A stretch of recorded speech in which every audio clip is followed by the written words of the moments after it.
Let me extend the special welcome for the first time to Cynthia Kresge, a member of both the Kresge board and of the family, and to Rip Rapson, the president of the foundation. We are privileged to have you with us. We are deeply grateful for the foundation's remarkable support for Siyaphumelela, both for the financial resources that you provide for us and for the deep insight, energy and professionalism the Kresge program staff share with us. Thank you. At the end of the conference last year, several participants commented on the palpable energy and commitment evident on the occasion. One delegate even remarked how this reflected a spirit similar to that she had experienced in several Achieving the Dream activities in the US. For those of you who have attended such events, you will know what I'm referring to. I trust that we can grow the spirit even more this year. Last year's conference showed that South Africa is fortunate in the large numbers of players deeply committed to ensuring that students succeed to the best of their potential. The universities are, of course, key, and we had wonderful presentation from our participant universities at the conference last year about their remarkable emerging practices. But there are also a range of national players, and I think we need to pay tribute to them as well. So we have the Department of Higher Education and Training, who has a particular commitment to growing student success and spoke last year about some of the principles that they see underlying that movement. An important, as we all will understand in South Africa, initiative is the Integrated Student Financial Aid Program. Last year again we had a presentation from the head of that program, and I was delighted to see in a subsequent document of theirs that they had adopted the motto that access without support is not opportunity, something which I think has been a motto dear to many of our hearts here. CHE is an important player as well, and their quality enhancement program has again had student success at the center of it. We've been delighted to participate in the national conversation about the first year experience, which is again a national initiative across the country, which is trying to ensure that the best practices are employed to ensure that students feel comfortable and welcome in their first year experience. And then a recent comer too is KETA, which is a career development initiative of the Department of Higher Education, and who joined Francois and his team yesterday in talking about student advising. Obviously, an absolutely vital part of our agenda is that students choose the right program before they start. I think it is important for all of us to understand in Siyaphumelela that we then are one of a number of players, and together we are hoping to have collective impact in this multifaceted endeavour of ours to improve student success. A great deal has taken place in Siyaphumelela since we were together in Durban last year. Some events focused on the Siyaphumelela partners as they use data analytics in various ways to improve student success. On 3 occasions, representatives from the 5 institutions came together in convening meetings to share progress, to share failures, and a great deal of trust has been developed amongst those partners, which is really great to see. We have also developed together with the Kresge Foundation a tighter set of reporting requirements, as well as a more precise set of indicators, which again focuses our attention in, I think, very welcome ways. We always welcome the Siyaphumelela coach to these events, Jan Liddon. I can't see quite where you are, but Jan did conduct a set of coaching activities across the country as well. But an essential purpose of the Siyaphumelela initiative is to share experiences across the university sector, not only with the 5 institutions. So to this end, we have made it our business to ensure that we make panel presentations at different conferences like SA Air. Thank you, Nikki, for organizing that first year experience at UJ. We're in the midst of developing a number of case studies which will soon be available on the Siyaphumelela website, along with hundreds of other local and international resources about student success. So we do invite you to go and use the Siyaphumelela website. We will also be bombarding you with information about new resources when they're put up. A high point of the calendar was, of course, the visit of 22 sponsored delegates to Achieving the Dream conference in San Francisco in February. And then they were joined by a sizable number of self-paying delegates from South Africa. And so there was a very big South African delegation there. As always, participants were inspired by the level of commitment shown by delegates. Important lessons were learnt. Each delegate was then required to write a report about what they had learnt. And I've taken the liberty of quoting some of what they had said. So at the key, one delegate came back, place students at the center. Think hard about the overall student experience. This one was a new one for me. Reach out to high achievers early on. They are under considerable pressure to keep their grants. Quotes from students. We are underserved students, not at-risk students. An interesting change in discourse, which we might think about. And a lovely one, for every digit, thinking about data analytics, there is a story. Student engagement is critical. The higher the level, the higher the level of persistence. And then, this was from a previous Vice-Chancellor, obviously thinking about management. Think wisely about which data sets are fundamental. Think hard about the longitudinal sustainability of those important data sets. And then finally, we need a shared vision that empowers students to start on their journey, stay on the path of their academic and career goals, and succeed by completing what they started. And absolutely finally, we should not have conversations about students without students.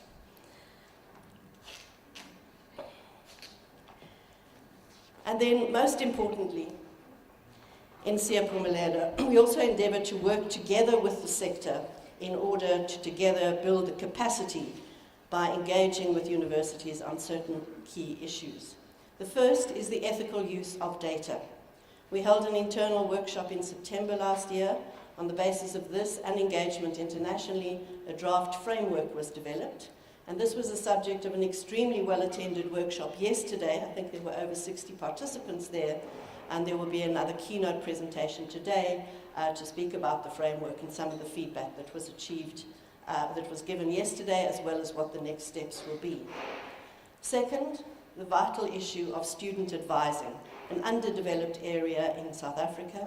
Francois Stradum from the University of the Free State has been instrumental in leading a group of people. We've had several sessions, and then there was a workshop yesterday, and there will be a report back at the plenary. I understand that there were many excellent presentations from universities yesterday at that session, and we hope that this will be a growing stream of the work of Siyaphumelela. And then finally, there has also been ongoing discussion about the use of data, not the ethical use of data, but just ensuring that we have the data available to us. And again, there were sessions at last year's conference and again in between, and then yesterday we had a good session with a number of participants talking about how we might make accessible to all universities, both national and institutional data, so that all universities in the South African context can make use of this data. So we're talking about school data, about matric data, about the HEMAS data, obviously all of it protected in manners. Students will be protected, but to ensure that from there we can try to identify various of the markers that are essential for us understanding the pathways to student success. In developing our program this year, we took heart of the feedback that you gave us. We took to heart the feedback you gave to us last year. One was about keeping to time, and the other one was not having enough time for conversation and too many a packed program. So this year we've tried to take that to heart and frame the program in that way. We look forward to your feedback so that we can have an even better conference next year. And now I would like to hand over to Rapson to join me in welcoming you. Good morning, everyone. And thank you, Jenny, for welcoming us. Let me reiterate her welcome to you all. Thank you for coming from across the country and in some cases from overseas to be with us. I also want to thank Saide and the Siyaphumelela National Advisory Committee for the enormous thought and preparation they've put into this conference, and for their support of student success in South Africa. We're deeply grateful for your leadership. I also want to thank Bill Moses, our Managing Director of Kresge's education work. Bill, as you probably many of you know, has been developing this work over the last decade or more, and has been just an extraordinary resource to the foundation, and I hope to all of you as well. He's joined by his deputy, Caroline Altman-Smith. Caroline, where did you? There, in the front. And most importantly, as Jenny noted, I want to thank Cynthia Kresge, one of our trustees, who is the great-granddaughter of our founder, Sebastian Kresge, for spending the week with us in South Africa. We've already had a wonderful visit and very much look forward to the rest of the conference. You know, it's exciting to be part of a conference that has blossomed to include such a wide range of leaders and practitioners eager to improve student success. I understand that there are more than 160 people registered for the conference, representing some 13 institutions. That's an extraordinary commitment to student success, and we want to thank you for it. And it's the depth of that commitment that brings you all here today. What may be a little less clear is why Kresge is here. So let me ask that and answer it in three ways. First, why does Kresge, an American foundation, believe it's important to work in South Africa? Second, if South Africa, why focus on universities? And third, if universities, why Siyaphumelela? And so the first question, why does an American foundation that focuses its investments on promising social and economic opportunity for low-income people in United States cities work in South Africa?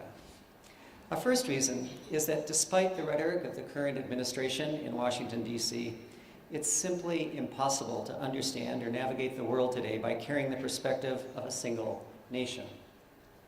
Our longtime trustee, Lee Bollinger, who's the president of Columbia University, consistently reminds us that all institutions of import are international citizens, with virtually every problem we face, whether climate change, terrorism, the resilience of cities, health pandemics, or drug trafficking, defying single-nation solutions.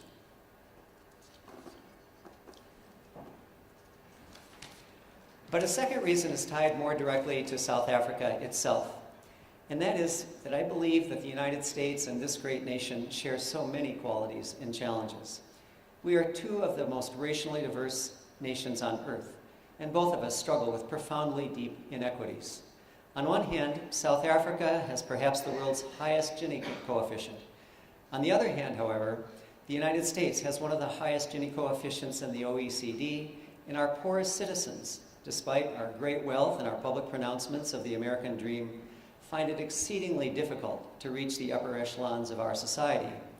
For example, about 70% of Americans in the top quartile of income attain a university degree by the age of 25, while only about 1 in 10 students from the lowest quartile do, and the gap has been growing for decades. Our two countries also share a legacy of brutal white supremacy. From slavery and colonialism in both countries to the eradication of indigenous peoples, a civil war, and Jim Crow segregation in the United States, and apartheid here in South Africa. And we share the challenge of coming to grip with these legacies in a way that neither denies their invidiousness nor constructs impenetrable barriers to progress. And that suggests a third reason that Kresge has wanted to invest in South Africa, the inspiration that you continue to provide our nation, and indeed all nations. When I first visited South Africa, you were barely a decade into your democratic journey, and the optimism, the excitement, and the trepidation was palpable. Some dozen years later, that journey continues to inspire, even with all of the complexities and the disappointments and the setbacks, because you have found a way to interrogate your history in profound and authentic terms, and to recommit continuously to creating a more perfect union. All of you who fought for democracy in your lifetimes know that a healthy democracy is a fragile thing. And that was so powerfully evident during the time that Bill, Caroline, Cynthia, and I spent yesterday or actually 2 days ago, with Albie Sachs at the Constitutional Court and Number 4. In one breath, there were the stories of Albie's legal defense of people charged under the racial statutes and security laws, and his imprisonment and exile. But then, in a second breath, there were the stories of the drafting of the Constitution and the early decisions of the court to solidify the nobility and the inviolability of the nation's new and fundamental constitutional principles.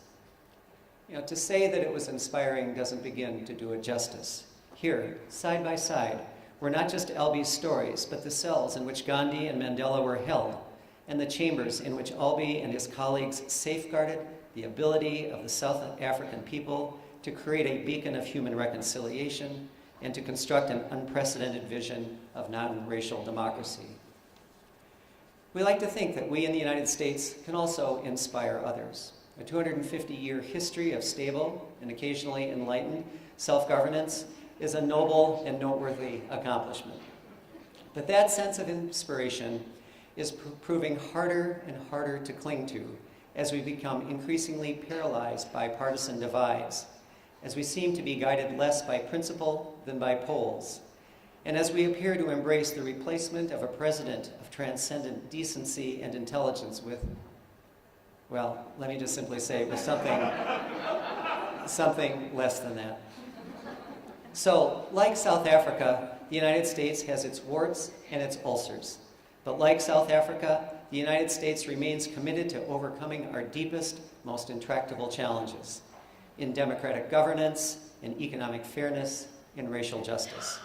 We both have a great deal to learn from the other as we recommit to the unending task of building a just and inclusive society. So, permit me to use that thought as a transition to the second broad question, which is why Kresge would choose to invest in South African universities. Simply stated, we see powerful parallels between both the value propositions and the challenges, economic, democratic, and social. A value proposition and a challenge presented by a university education in both countries. First, the parallels in the economic case for post-secondary education. If you want to be successful economically in the 21st century, you're going to have a quality post-secondary credential. Whether in America or South Africa, the pathway for economic opportunity and security for low-income people is a university credential. South Africa has the world's greatest return on investment for a university degree. Full stop. Similarly, Americans with an associate's degree earn more than $250,000 over their lifetimes than people with only a high school diploma. With a bachelor's degree, that figure rises to more than $1 million. And yet, high costs in both countries are squeezing out the missing middle. Half of all South Africans enrolled in universities won't graduate, accruing debt and ending up with very little to show for their efforts. The reasons they don't complete are manifold: weak preparation, poverty, outdated institutional policies, and, unfortunately, sometimes indifferent campus environments. But the American side of the coin is not so terribly different. Whereas 65 to 70% of adults have attended a post-secondary institution, only about 45% have completed a credential. And the causes are, at least in broad strokes, not so terribly different. Many students walk onto campus ill-prepared. The student supports in too many institutions are underdeveloped and poorly administered. The pressures on low-income students can become overwhelming. So, for example, in the United States, 1 in 7 U.S. community college students, where about half of all Americans are being educated, are homeless. The second parallel is the centrality of universities to basic institutions of democracy. Although daily realities are often messy and compromised, universities provide the bedrock affirmation of a democratic order's animating principles. They refute fake news with facts. They find truth through evidence. They offer the armature of reasoned public discourse. They cure disease, advance cultural innovation, and refine new technologies. Under apartheid, many academics resisted and documented the horrors of laws and policies and attitudes that were anathema to civilized society. Who could imagine that today, in the United States, academics are taking a page from exactly that book? Sheltering data on climate change from a central government bent on deconstructing basic tenets of scientific inquiry, promoting open and honest exchange about a society's most divisive and polarizing issues, providing a counterweight to a Twittersphere oblivious to the consequences of ignoring history and demonizing academic inquest. The third parallel is that universities in both countries are struggling with the complexities of social tolerance and political engagements. I got to tell you that it was really difficult to watch from afar the tumult in your country surrounding #Rhodes-must-fall. We were certainly aware of the long, complex, and often painful effects of student movements on South African campuses, both during the struggle and after the establishment of democracy. But this somehow felt different. To a distant observer, it seemed to suggest a new, a perhaps dark, turn in your campus politics. It seemed to reveal fissures within society that couldn't easily be closed. It appeared to recalibrate the tenuous balance between legitimate grievance and politically propelled disruption. And I look forward to learning more from you over the next couple of days about your impressions of where this leaves you and what you think the future holds. But I mention it because, once again, American universities are not immune from some of the same seismic forces.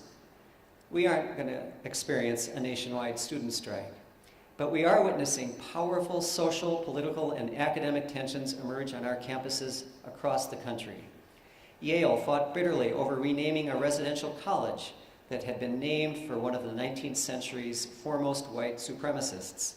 Others have seen student and faculty protests about the continuing precedence of Confederate flags or statues, and countless others have been disrupted by walkouts and rallies in opposition to inviting or banning speakers holding controversial views. All that to say that Kresge's approach to higher education in the States has much to learn from you, and we hope the reverse is true as well. So that's why South Africa, and that's why higher education. That leaves why Siyaphumelela. The answer is straightforward. Our delivery on the promise of higher education continues to fall short. For all the reasons I've mentioned, that is simply not acceptable. Our collective commitment to improving student outcomes and graduating more low-income students is growing more important, not less. But we too often wrap these conversations in a sense of pessimism and futility. Mired in our present difficulties, it's hard to imagine that anything can be different. So if you'll indulge me for just a moment, I want to suggest that that need not be the case. Now, over the last 50 years, Kresge's hometown of Detroit has been brought to its knees by population loss, the flight of investment capital from the city, a series of financial scandals, and a climate of political corruption. This all came to a head with the city's declaration of bankruptcy in 2013, the largest municipal bankruptcy in American history. Detroit had hit bottom. And yet, to make a very long story short, the city had put in place over the last decade a set of strategies that have enabled it to roar back. The population is starting to tick up.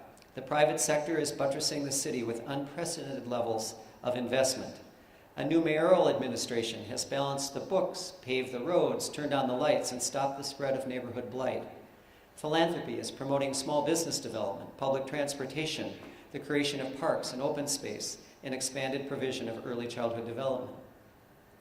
The work is far from done, but Detroit has been transformed over the course of a mere decade, and Detroiters are optimistic that the best is yet to come.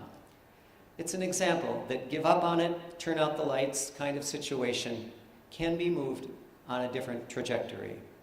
And I want to argue that that is also the case for post-secondary education. Universities for decades sought to serve increasing numbers of more diverse and less well-prepared students, but with far too few successes to show, and graduation rates stubbornly low and in some places declining. One response we heard frequently from faculty, alumni, and university leaders was that universities have to raise admission standards to solve the problem. But you hardly need me to tell you that although this might end up increasing graduation rates at a few institutions, it's certainly not the answer for the majority of our institutions. So let me tell you about one institution that came up with a different answer.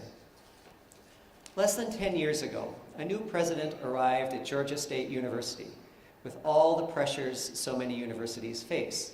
ever more diverse students showing up on its doorstep, admission scores dropping, and rising numbers of low-income students being admitted.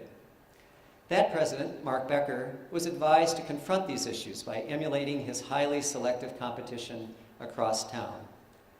Mark came to a very different conclusion, however. He believed that if his institution admitted students, it had a moral imperative to ensure that those students were successful. Perhaps because he was trained as a biostatistician and as a fellow of the American Statistical Association, Becker looked to data, 800 separate data points to be precise, to see when and why his students were failing. What surprised Georgia State was that although some of the reasons for failure were academically rooted, many were tied to the practices of the institution itself. So the institution began testing a spectrum of interventions, asking questions like, does sending warning text messages help or discourage students? Would centralized professional academic advising improve results? Could changing course sequences improve outcomes? Could emergency retention grants help successful students remain in university when they faced institutional challenges? The results have been nothing short of spectacular. These interventions and countless others have helped Georgia State shorten the time to degree, saving both the institution and its students millions of dollars and dramatically increasing graduation numbers. Georgia State, a university that was once a bastion of the Old South's segregation policies, now confers more degrees to African Americans than any other American institution. That's the first time this has occurred at a non-historically black college or university. And in what is probably higher education's holy grail, Georgia State has removed all race-based outcome differences. At Georgia State, African Americans, whites, and Latinos secured degrees at the same rate. Now the takeaways are crystal clear. Change is possible. Carefully constructed and curated data are indispensable tools. Interventions designed in relatively quick turnaround periods can materially contribute to student success. And I would also note that Georgia State is not a one-off. We're witnessing improvements at Achieving the Dream and university innovation institutions in the United States, as well as in your institutions here in South Africa. So there's the answer to why Siyaphumelela. For the next couple of days, you're going to hear from colleagues, both international and local, who have become champions of evidence-based approaches to student success. You'll have an opportunity to discuss how to use big data to support students in institutional reform. You'll see presentations about new pathways in developmental mathematics and better academic advising. You'll have conversations about the first-year experience. So I hope you have a deeply productive and robust conference. It's the kind of gathering that gives us at Kresge every confidence that South Africa will be bold, will lead with intelligence and compassion, and will once again show the world that deeply inclusive, just, and respectful change is not only possible, but necessary for the future of our children and our children's children. So thank you for listening, and have a good conference.